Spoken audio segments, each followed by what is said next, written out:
बेटी विवाह गीत लेके आइल बनी कन्यादान के। रवा सभे सुनी जा, लाइक शेयर कमेंट कर देव जा।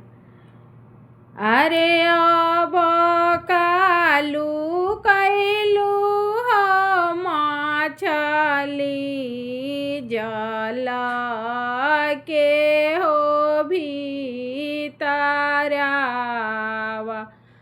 आया रे जल के हो भीतरावा। अरे ओई हे मालावा हो मछली गिरई है महा हो जलावा, गिरई है महा जलावा। अरे तो हेले परई है हो मछली जाल के हो भीतर आवाया है जाल के हो भीतर। अरे अब कालू कैलू हो बेटी, अरे पापा जी के महलिया,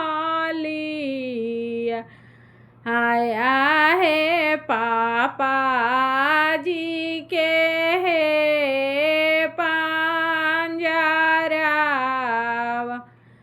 अरे दिन आई है हो बेटी सजना सब हो लोगावा, सजना सब हो लोगावा। अरे आई है सुंदर हो दूल्हा ले जाई है तो है के साथावा, ले जाई है तो है के साथावा। अरे अब कालू कैलू हो बेटी, अरे मम्मी खेरा हो गो इया है मम्मी खेरा हो गोदी।